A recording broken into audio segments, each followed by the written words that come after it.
تم انہیں سردار صاحب کے متعلق بتاؤ گے تو وہ ناراض نہیں ہوں گے۔ ٹھیک ہے، تم لوگ یہیں ٹھہرو، میں انٹرکام پر افضل صاحب سے بات کرتا ہوں، جو فیصلہ وہ کریں گے اسی پر عمل ہوگا۔ چوکیدار نے کہا اور گیٹ میں نمودار ہونے والا روشن دان ایک بار پھر بند ہو گیا۔ مرزا اور صدیقی نے امید اور نا امیدی کے ملے جلے تاثرات سے میری طرف دیکھا، لیکن زبان سے کچھ کہا نہیں۔ ہم دعا کر رہے تھے کوئی شخص زیادہ مین میخ نکالے بغیر مجھے حویلی میں داخل ہونے کی اجازت دیتے۔ اگر وہ زیادہ باریکی سے باز پرس شروع کر دیتا تو ہمارے لیے مشکل کھڑی ہو جاتی۔ وہ یقیناً فوری طور پر اپنے ٹیلی فون کا جائزہ لیتا۔ اسے ڈر پا کر اسے میری کھڑی ہوئی کہانی کے ابتدائی حصے پر یقین کرنا ہی پڑتا کہ سردار شاہ مراد کوشش کے باوجود فون پر حویلی سے رابطہ قائم نہیں کر سکا، لہٰذا اسے اپنے ایک کارندے کو یہاں بھیجنا پڑا۔ اچانک گیٹ میں ایک مرتبہ پھر چھوٹا سا روشن دان نمودار ہوا۔ میں نے افضل صاحب کو اطلاع دے دی ہے، تم لوگ ذرا انتظار کرو، وہ خود تم سے بات کریں گے۔ تو کیا ہم اس کے ہاتھ کھول دیں؟ مرزا نے پوچھا۔ نہیں، افضل صاحب کو اس سے بات کرنے دو، اس کے بعد وہ جیسا حکم دیں گے ویسا کرنا۔ کچھ دیر بعد اس روشن دان میں موجود آنکھوں کی ساخت تبدیل ہو گئی۔ نوبار یقین افضل رہا ہوگا۔ نسیم کا خیال آتے ہی مجھے اپنے خون میں اس کے لیے نفرت کا زہر کھلتا محسوس ہوا۔ وہ اپنی چمکدار آنکھوں سے ہم تینوں کا جائزہ لے رہا تھا۔ مرزا اور صدیقی کے چہرے سے بیزاری عیاں تھی۔ پولیس جیپ اور ان دونوں کے چہروں کا جائزہ لینے کے بعد اس کی نظریں میرے چہرے پر آ کر جم کر رہ گئیں۔ میں بڑی بے نیازی سے اس کی طرف دیکھتا رہا۔ چوکیدار نے اسے میرے متعلق سب کچھ بتا دیا تھا۔ تم میرے قریب آؤ، اس نے دھیمے لہجے میں حکم دیا۔ مرزا میری رسی کو پکڑ کر مجھے گیٹ میں موجود روشن دان کے بالکل سامنے لے آیا۔ افضل کے حکم پر اس نے میری رسی چھوڑ دی اور واپس صدیقی کے پاس جا کھڑا ہوا۔ کیا پیغام بھیجا سردار شاہ مراد نے؟ اس نے دبی آواز میں پوچھا۔ میں نے متذبذب انداز میں اپنے آس پاس کا جائزہ لیا، جیسے صورتحال میں مجھے اپنی زبان کھولتے ہوئے الجھن ہو رہی ہو۔ انہوں نے آپ کو ابھی اور اسی وقت بلایا ہے، میں نے بھی رازدارانہ لہجے میں جواب دیا۔ لیکن کیوں اور کہاں؟ ایسی کون سی ضرورت آن پڑی انہیں میری؟ یہ تو پتہ نہیں جی کہ انہوں نے آپ کو کیوں بلایا ہے۔ مجھے تو انہوں نے صرف اتنا کہا ہے کہ میں آپ کو بتا دوں کہ آپ فوری طور پر ان سے مل لیں، کسی بے حد اہم معاملے میں وہ آپ سے بات کرنا چاہتے ہیں۔ وہ متفکر انداز میں میری بات پر غور کرنے لگا۔ میرے ہاتھوں کی رسی تو کھلوا دے جناب، میرے ہاتھوں میں خون جمنے لگا ہے، میں نے شکایت بھر لہجے میں کہا۔ اس نے چونک کر میری طرف دیکھا، پھر اس نے کسی فیصلے پر پہنچ کر کہا، اس کے ہاتھ کھول دیں حوالدار صاحب، شاہ جی سے کہنا یہ اپنا ہی بنتا ہے۔ مرزا نے میرے ہاتھوں کی رسی کھول دی۔ میں نے اپنی کلائیاں سہلاتے ہوئے کہا، میرا پستول بھی ان کے پاس ہے افضل صاحب، اس کا پستول بھی اس سے دے دو حوالدار، اس نے نرم لہجے میں کہا۔ مرزا نے جیپ کے ڈیش بورڈ سے میرا کولٹ اٹھا کر میرے حوالے کر دیا۔ میں نے اس کا الٹ پلٹ کر جائزہ لیا اور اس سے اپنی شلوار میں بندی بیلٹ میں اڑس لیا۔ ہمارے لیے کیا حکم ہے جناب؟ مرزا نے پوچھا۔ تم لوگ جا سکتے ہو، شاہ جی کو میرا سلام کہنا اور شکریہ بھی ادا کر دینا۔ مرزا اور صدیقی نے اسے سلام کیا اور اپنی جیپ میں جا بیٹھے۔ جیپ اسٹارٹ ہوئی اور وہاں سے روانہ ہوگی۔ جیپ کے رخصت ہوتے گیٹ میں موجود چھوٹا دروازہ کھلا اور مجھے حویلی کے اندر بلا لیا گیا۔ میں نے افضل کو فوراً پہچان لیا۔ نسیم کی زبانی مجھے پہلے ہی اس کا حلیہ معلوم ہو چکا تھا۔ وہ 30-35 برس کا چاقو چوبند شخص تھا۔ تم فتح محمد کے پاس بیٹھو، میں کپڑے بدل کر آتا ہوں، اس نے کہا۔ خوشی کے مارے مجھے اپنا دل بلیوں اچھلتا محسوس ہوا۔ میں سوچ بھی نہیں سکتا تھا کہ میں اتنی کامیابی سے اپنے منصوبے کو پایہ تکمیل تک پہنچا سکوں گا، بغیر کسی ہنگامے کے، ایک بھی گولی چلائے بغیر۔ کچھ ہی دیر بعد وہ واپس آ گیا۔ میں نے واضح طور پر دیکھا کہ اس کے کوٹ کے نیچے پستول کا ہولسٹر موجود ہے۔ آؤ میرے ساتھ، اس نے مجھے کہا اور حویلی کی پارکنگ میں موجود نیلے رنگ کی نئی نکور پجیرو کی طرف بڑھ گیا۔ اس اثنا میں فتح محمد چوکیدار نے گیٹ کھول دیا۔ افضل اسٹیئرنگ وہیل کے عقب میں بیٹھا۔ میں نے اس کے ساتھ والی سیٹ سنبھالی۔ اس نے ریورس کر کے جیپ کو سیدھا کیا۔ یعنی اسی وقت حویلی کے اندرونی دروازے سے کوئی عورت تقریباً توڑتی ہوئے باہر نکلی۔ ٹھہرو افضل، میں بھی تمہارے ساتھ چل رہی ہوں، مجھے بھی سردار شاہ مراد سے بات کرنی ہے، اس نے جیپ کے سامنے آتے ہوئے تیز لہجے میں کہا۔ افضل نے جیپ ٹھہرا لی۔ وہ خوبصورت عورت مجھے جانی پہچانی سی لگی۔ میں نے اسے پہچاننے کی کوشش کی، لیکن اس سے پہلے ہی اس نے مجھے پہچان لیا۔ اس کے حلق سے ہلکی سی چیخ برآمد ہوئی۔ اس نے کسی نامعلوم زبان میں چیخ کر افضل کو بتایا۔ مجھے اس کی زبان سے نکلنے والا صرف ایک لفظ سمجھ آیا، ترمی تھی۔ مجھے اپنے قدموں تلے سے زمین سرکتی محسوس ہوئی۔ میں اسے پہچان چکا تھا، وہ ندا تھی۔ میرے چہرے پر موجود میک اپ کے باوجود اس نے پہلی نظر میں مجھے پہچان لیا تھا۔ اس نے چیخ کر چوکیدار فتح محمد کو حکم دیا کہ وہ گیٹ بند کر دے۔ صورتحال کو بگڑتے دیکھ کر میں نے برق رفتاری سے اپنا پستول نکالنا چاہا، لیکن افضل مجھ سے بڑھ کر پھرتیلا ثابت ہوا۔ اسے پلک جھپکتے میں اپنا پستول نکالا اور اس کی بھیانک نال کا رخ میرے سینے کی طرف کر دیا۔ اچھا تو وہ تو ہے، افضل نے شدید تیش کے عالم میں پھینچی پھینچی آواز کے ساتھ دانت کچکچاتے ہوئے کہا۔ میں فیصلہ نہیں کر سکا کہ اس کی آنکھوں کی چمک زیادہ دہشت ناک ہے یا اس کے پستول کی نال۔ ان آنکھوں سے بہتے نفرت کے لاوے نے ایک لمحے میں مجھے اس کی نیت سے آگاہ کر دیا۔ وہ مجھے موت کے اندھیرے اتھا غار میں دھکیلنے والا تھا۔ بلا توقف ایک لمحے کی بھی دیر کیے بغیر تیزی سے پھسلتی ساعتوں میں مجھے موت کے قدموں کی چاپ سنائی تھی۔ میرا دماغ فوری طور پر فیصلہ نہیں کر سکا کہ میرے اعضاء کو کیا حکم دے۔ میرے ذرا سے بھی حرکت کرنے سے پہلے وہ یقیناً فائر کر دیتا۔ اسی لمحے میں نے اس کے پستول والے ہاتھ کے انگوٹھے کو حرکت میں آتے دیکھا۔ اس کا انگوٹھا پستول کے ہیمر پر پہنچا۔ یہی وقت تھا میرے دماغ نے جب میرے ہاتھوں کو عمل کا حکم دیا۔ پستول کا ہیمر انگوٹھے کے دباؤ سے پیچھے ہوا، اس کے ساتھ ہی پستول فائر کے لیے تیار ہو گیا۔ افضل نے ٹریگر پر دباؤ ڈالا۔ اسی وقت میری کلائی کی اوپر کی سمت اٹھتی ضرب نے اس کے پستول والے بازو کو ایک جھٹکے سے اوپر اٹھا دیا۔ ایک زبردست دھماکہ ہوا، پستول کے نال سے چنگاریاں اڑیں، گولی پجیروں کی چھت کا شیشہ توڑتی فضا میں گم ہو گئی۔ فائر کے دھماکے سے مجھے اپنے کانوں میں باریک سیٹیاں گونجتی محسوس ہوئیں۔ افضل نے ایک مرتبہ پھر پستول کی نال کا رخ میرے سینے کی جانب کرنا چاہا، لیکن میں نے اسے اس کا موقع نہیں دیا۔ میرے بائیں ہاتھ کے فولادی پنجے نے اس کا پستول والا ہاتھ فضا ہی میں دبوچ لیا تھا۔ باوجود کوشش کے وہ اپنے ہاتھ کو چھڑا نہیں سکا۔ چاروں ناچار اسے اپنے بائیں ہاتھ سے کام لینا پڑا۔ اس نے اپنے بائیں ہاتھ کا زوردار کھونسا میرے سینے پر رسید کیا۔ یہ ضرب اچھی خاصی طاقتور ہونے کے باوجود میرا کچھ نہیں بگاڑ سکی۔ البتہ میرے دائیں ہاتھ کے کھونسے نے اس کا منہ پھیر دیا۔ اس کے ہلکی سی کربناک سی چیخ برآمد ہوئی۔ غلیظ قسم کی بھاری بھرکم گالیاں بکتے ہوئے اس نے ایک بار پھر اپنی پوری قوت صرف کر کے پستول کا رخ میری جانب کرنے کی کوشش کی تاکہ فائر کر سکے۔ اس کی یہ کوشش بھی ناکام رہی۔ پستول سے ایک اور فائر ہوا۔ اس مرتبہ گولی جیپ کی ونڈ اسکرین کے اوپری سرے میں چھید کر کے تاریک فضا میں تیرتی چلی گئی۔ جیپ کی ونڈ شیلڈ پر مکڑی کے جالے کا خوبصورت سا ڈیزائن بن گیا۔ افضل نے میرے جبڑے پر گھونسے کی کاری ضرب لگانا چاہی۔ میں نے اس کا وار اپنے بائیں ہاتھ پر روکا۔ اس کے ساتھ ہی میرا ہاتھ برق رفتاری سے حرکت میں آیا۔ میرے دائیں ہاتھ کا گھونسا تباہ کن قوت سے اس کے ناک پر پڑا۔ وہ ذبح شدہ بکرے کی مانے ٹکرایا۔ مجھے اس کا پستول والا ہاتھ ڈھیلا پڑتا محسوس ہوا۔ میں نے اس کا ہاتھ وحشیانہ جھٹکے سے ڈیش بورڈ سے ٹکایا۔ وہ پستول پر اپنی گرفت برقرار نہیں رکھ سکا۔ اس کے ہاتھ سے چھوٹ کر پستول بریک پیڈل کے پاس جا گرا۔ اس کی آنکھیں آنسو سے لبریز ہو رہی تھیں۔ اس کے ناک سے بہنے والے خون کی دھار اس کے سفید براق قمیض کو سرخ کر رہی تھی۔ خون کے چھینٹے میرے چہرے اور قمیض پر بھی پڑ رہے تھے۔ اس نے ایک مرتبہ پھر اندھا دھند میرے چہرے پر گھونسے مارنے کی کوشش کی۔ میں نے اپنا چہرہ بچاتے ہوئے اس کا بایاں ہاتھ بھی اپنے دائیں ہاتھ کی گرفت میں لے لیا۔ اب اس کے دونوں ہاتھ کی کلائیاں میرے ہاتھوں میں جکڑی ہوئی تھیں۔ اسٹیئرنگ وہیل کے عقب میں پھنسا ہونے کے باعث وہ آزادی سے حرکت بھی نہیں کر سکتا تھا۔ مجھے یقین تھا کہ وہ اپنا پورا زور لگا لے تو بھی میری گرفت سے اپنی کلائیاں نہیں چھڑا سکتا۔ ویسے بھی ناک سے بہنے والے خون کے باعث وہ لمحہ بلمحہ ہمت ہارتا جا رہا تھا۔ اس کی طرف سے تھوڑا سا اطمینان ہونے کے بعد میں نے جیپ سے باہر کی صورتحال کا جائزہ لیا۔ ندا حواس باختہ سی ہو کر جیپ کے اندر ہونے والی کشمکش کا جائزہ لے رہی تھی۔ اسے جلدی اندازہ ہو گیا کہ افضل کے پستول سے نکلنے والی گولیاں میرا کچھ نہیں بگاڑ سکی۔ افضل کی بے بسی کا اندازہ لگانے میں بھی اسے دیر نہیں لگی۔ شاید وہ اس کی ناک سے بہنے والے خون کو بھی دیکھ چکی تھی۔ اس کے چہرے پر خوف کی کٹائیں چھانے لگیں۔ اس نے چیخ کر حویلی کے چوکیدار سے کچھ کہا۔ وہ حویلی کے گیٹ کے دونوں پٹ بند کر کے کنڈا لگانے والا تھا۔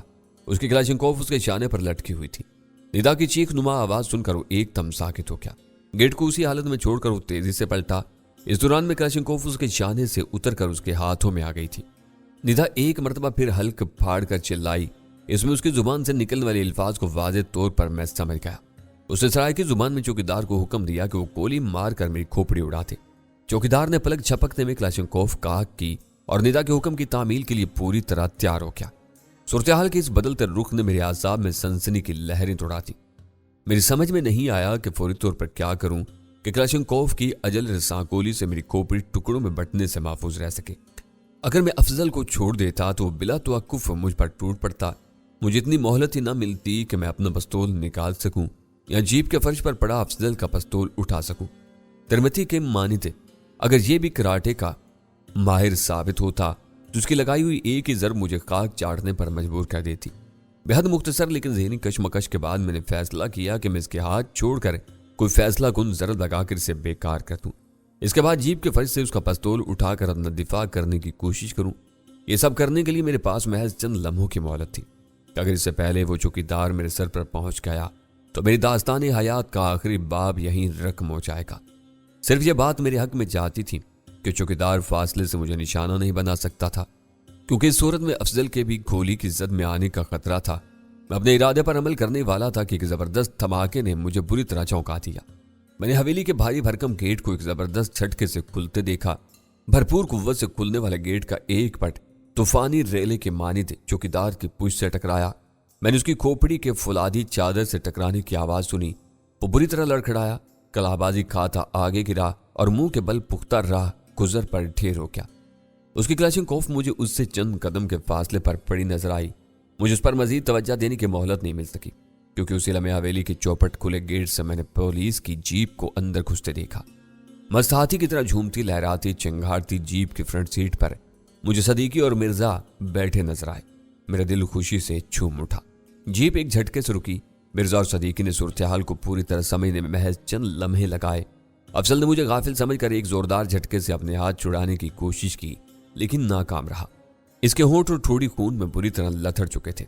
मैंने अंदाजा लगाया कि इसकी नाक की हड्डी टूट चुकी है। मैंने मिर्जा को अपनी तरफ बढ़ते देखा। इसके हाथ में MP5 सब मशीन गन थी। जीप का इंजन बंद करके सदीकी भी इसके पीछे आने लगा। मेरे जहन में तशवीश की बर्क रफ्तार लहर पैदा हुई। वो दोनों ही निदा को नजरअंदाज कर रहे थे। सदीकी ने तो अपना इशारिया 2-2 का पिस्तौल निकालने की जहमत भी गवारा नहीं की थी। मैंने चीख कर उन्हें खबरदार करना चाहा, लेकिन ऐन उसी वक्त अफजल ने अपने जिस्म को यक जा करके पूरी कुव्वत से मेरे चेहरे पर टक्कर मारी। इसतरारी तौर पर आंखें बंद करके मैंने अपना सर झुका लिया, जिसके बायस वो टक्कर मेरी नाक पर लगने के बजाय मेरी पेशानी पर लगी। एक लम्हे के लिए मेरा दिमाग हिल कर रह गया। चकराते सर के साथ मैंने अफजल को एक और जर लगाने के लिए तैयार होते देखा। एंड उसी वक्त मिर्जा ने उसके अक्कम में जीप का दरवाजा खोला और उसका कॉलर पकड़कर उसे पीछे खींच लिया। कला घुटने के बायस उसकी जुबान बाहर निकल आई। सदीकी ने मेरी समत वाला दरवाजा खोला। एंड उसी वक्त मेरी निगाह निदा पर पड़ी। मुझे अपने बदतरीन अंदेशे सच होते महसूस हुए। वो नहायत तेजी से लेकिन खामोशी से बेहिस्सो हरकत बड़े चौकीदार की तरफ बढ़ रही थी, इसकी क्लाशिंकोफ उठाने के लिए। मैंने चीख कर सदीकी को खतरे से आगाह किया। वो बिजली की सी तेजी से पलटा। जब तक वो निदा के पास पहुंचता वो झुककर क्लाशिंकोफ उठा चुकी थी। अगर वो क्लाशिंकोफ उठाकर पलटने में कामयाब हो जाती तो हम तीनों के जिस्म छलनी करने में उसे महज चंद सेकंड लगते। खतरे को भांपते हुए सदीकी ने नहायत बेरहमी से निदा की पुश्त पर जोरदार ठोकर मारी। इसके मुंह से जबरदस्त चीख बरामद हुई। क्लाशिंकोफ उसके हाथ से छूटकर एक तरफ गिर गई और वो ऊंधे मुंह चौकीदार के पास ढेर हो गई। सदीकी ने उसे नजरअंदाज करके क्लाशिंकोफ की तरफ बढ़ना चाहा, लेकिन उसी लम्हे निदा खूनखार जंगली बिल्ली की मानद कुर्राती हुई उठ खड़ी हुई। सदीकी ने चौंक कर उसकी समत देखा। निदा के जिस्म में तनाव पैदा हुआ। अपने आप को मुतवाजन करते हुए उसने अपने जिस्म को एक खास अंदाज में हरकत दी। सदीकी बेहद फुर्ती से 2 कदम पीछे हट गया। अगर वो लम्हा भर की भी देर कर देता तो निदा की फिजा में सनसनाहट पैदा कर देने वाली किक उसके जबड़े को शिकस्ता कर देती। वार नाकाम होने के बावजूद निदा ने अपना तवाजुन दोबारा हासिल करने में देर नहीं लगाई। उसकी महारत और चाबक दस्ती ने मुझे बेख्तियार वाह कहने पर मजबूर कर दिया। मेरी गिरफ्त में जकड़े अफजल की नजरें भी उसी तरफ लगी हुई थी। उसने दांत तलब नजरों से मेरी तरफ देखा। एन उसी वक्त मैंने मिर्जा को उसके अक्कम में नमदार होते देखा। उसने अपने हाथ में अपनी MP5 सब मशीन गन तोली। खतरे को महसूस करके अफजल ने पलट कर देखना चाहा, लेकिन मिर्जा ने उसे मोहलत नहीं थी। MP5 का पिछला हिस्सा उसकी खोपड़ी के अकबी हिस्से से टकराया। इसकी आंखों में झमाका सा हुआ, फिर वो चमकदार आंखें बुझती चली गई। इसके बेहिस्सो हरकत जिस्म को मैंने अपनी तरफ खींचकर ड्राइविंग सीट खाली कर दी। मिर्जा ने जीप का दरवाजा खोला और स्टीयरिंग व्हील पर काबिज हो गया। मैंने मिर्जा की मदद से अफजल को पिछली नशिस्तों पर डाल दिया। इसके साथ ही मैंने झुककर अफजल का पिस्तौल उठा लिया। मिर्जा ने अग्निशन में चाबी घुमाई। इसके साथ ही जीप का ताकतवर इंजन जाग उठा। हम दोनों बेताब नजरों से सदीकी और निदा की जानिब मुतवज्जा हुए। हमने देखा वो दोनों खूनी नजरों से एक दूसरे को तोलते हुए आहिस्ता आहिस्ता पैंतरे बदल रहे थे। सदीकी ने भी निदा की तरह दोनों हाथ खोंसों की शक्ल में उठा रखे थे। मैंने अंदाजा लगाया कि सदीकी भी कराटे के फन का माहिर है। मिर्जा ने जीप के एक्सीलेटर पर अपने पांव का दबाव बढ़ाया ताकि सदीकी हमारी तरफ मुतवज्जा हो और हम वहां से निकल भागे, लेकिन सदीकी के इन्हिमाक में कोई कमी नहीं आई। यकलख्त निदा ने अपने हल्क से चीख की सी आवाज निकाली और सदीकी को भभकी दी कि वो दाएं पांव से किक लगाने वाली है। सदीकी के जिस्म ने तेजी से हरकत की। इसका बायां घुटना किसी आयनी खंभे की मानित ऊपर उठकर उसके सीने के साथ चिपक गया। एन उसी वक्त निदा बिजली की सी तेजी से जमीन पर बैठ गई। वो फिरकी की तरह घूमी। एक शराटे से उसकी दाईं टांग सदीकी के पैरों की तरफ बढ़ी। कबल इसके कि वो सदीकी के पैरों से टकराती वो फिजा में उछल गया। वार खाली होने के बाद निदा का तवाजुन बिगड़ा। सदीकी ने वो मौका जाया नहीं होने दिया। उसने उछलकर अपनी पूरी कुव्वत से निदा के पहलू में ठोकर मारी। निदा ने एक कर्मनाक चीख मारी। सदीकी ने बिला तवक्कुफ दूसरी ठोकर भी उसके पहलू में मार दी। निदा अपने पहलू को पकड़कर चीखती खिसड़ती पीछे हटी। सदीकी एक मर्तबा फिर उसकी जानिब लपका। एन उसी वक्त मिर्जा ने जीप को गेयर में डालकर आगे बढ़ा दिया। बस करो सदीकी, गाड़ी में आ जाओ, मिर्जा ने चीख कर कहा। सदीकी ने चौंक कर हमारी तरफ देखा। निदा ने उसकी इस मामूली सी गफलत का पूरा फायदा उठाया। वो कोड़ियाले सांप की तरह रेंगती हुई क्लाशनकोफ की तरफ बढ़ी। सदीकी साहब, मैंने चीख कर सदीकी को उसकी तरफ मुतवज्जा किया। वो मुड़ा और तेजी से उसकी तरफ लपका। मुझे लगा कि उसे देर हो चुकी है। निदा ने क्लाशनकोफ पर कब्जा किया और तेजी से हमारी तरफ घूमी। इसी असना में सदीकी उसके सर पर जा पहुंचा। कबल इसके कि निदा क्लाशनकोफ का ट्राइगर दबा थी, सदीकी बिजली की सी तेजी से चुका। उसने निदा के हल्के फुल्के वजूद को अपने शाने पर लादा और एक वहशियाना झटके से अपने अकब में उछाल दिया। वो लकड़ी के बेजान लट्ठे की मारी धप से पुख्ता जमीन पर गिरी। इसके हल्क से निकलने वाली चीख बड़ी भयानक थी। वो क्लाशनकोफ पर अपनी गिरफ्त खो बैठी। सदीकी ने लपक कर क्लाशनकोफ उठा ली। वो निदा पर गोली चलाने ही वाला था कि मिर्जा ने चीख कर उसे ऐसा करने से मना किया और उसे कहा कि वो फौरन गाड़ी में आ जाए ताकि हम फौरी तौर पर यहां से फरार हो सकें। निदा बेदम सी जमीन पर पड़ी अपनी किस्मत के फैसले के मुंतजिर थी। कदरे तजब्जुब के बाद सदीकी ने मिर्जा की बात मान ली। उसकी आंखों में भड़कते शोले थी में पड़के। उसने नफरत भरी एक निगाह निदा पर डाली और तेज कदमों से चलता जीप की तरफ आ गया। सदीकी ने मेरे साथ वाली सीट संभाल ली। इसके साथ ही मिर्जा ने ब्रेक पर से पांव हटा लिया। जीप ऊंधे मुंह बड़े चौकीदार को बचाती खुले गेट की तरफ बढ़ी। मैंने एक नजर निदा पर डाली। वो करवट के बल गठड़ी सी बनी पड़ी थी। जीप के इंजन की धीमी गड़गड़ाहट सुनकर उसने एक मायूसी भरी नजर जीप पर डाली। तरस बेहाल होकर उसने एक बार फिर अपना सर जमीन पर डाल दिया। जीप गेट से निकलकर चंद कदम ही आगे बढ़ी होगी कि मिर्जा ने एक झटके से उसे रोक दिया। क्यों, क्या हुआ मिर्जा? गाड़ी क्यों रोकती? सदीकी ने हैरानी और बेचैनी के मिले जुले तासरात के साथ उससे पूछा।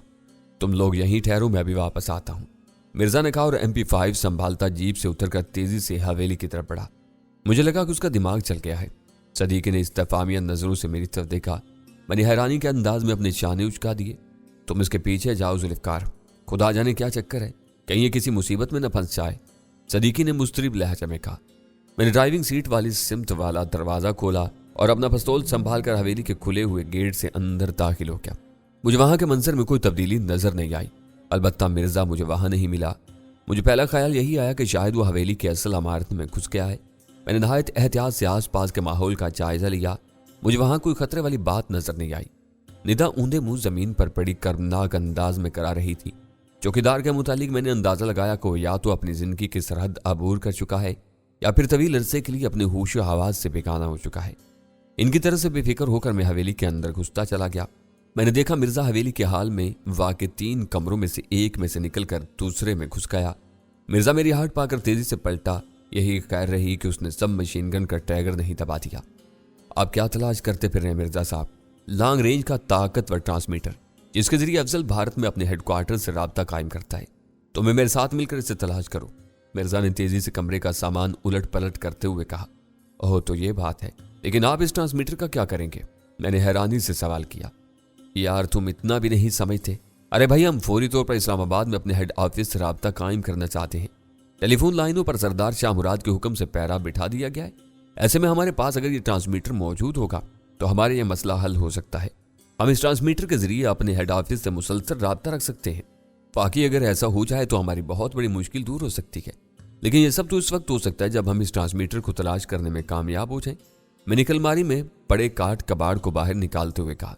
ढूंढो जुल्फकार, ढूंढो, यह बेहद जरूरी है। यकलख्त मेरे जहन में एक ख्याल आया और मैं एक झटके से रुक गया। मेरा दिल चाहा कि अपनी हमाकत पर अपना सर पीट लूं। ये टामक टूइयां मारना बंद करो मिर्जा साहब। वो ट्रांसमीटर हमें यहां नहीं मिलेगा। क्या मतलब? मिर्जा ने हैरानी से पूछा। मेरा मतलब है वो ट्रांसमीटर इन कमरों में नहीं बल्कि ऊपरी मंजिल पर वाक़े अफजल की ख्वाबगाह में होगा। इस वसी और इस हवेली के तमाम बेडरूम्स ऊपर की मंजिल पर हैं।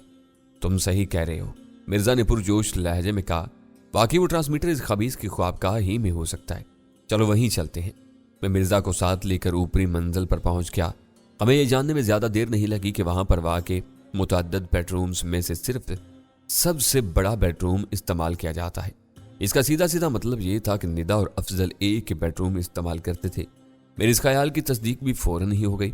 इस पुरासाइश ख्वाबगाह का वसी और इस बिस्तर वाज़े तौर पर ऐलान कर रहा था कि किसी जवान उमंगों भरे जोड़े ने अपनी ऐशो इशरत का मरकज बनाया है।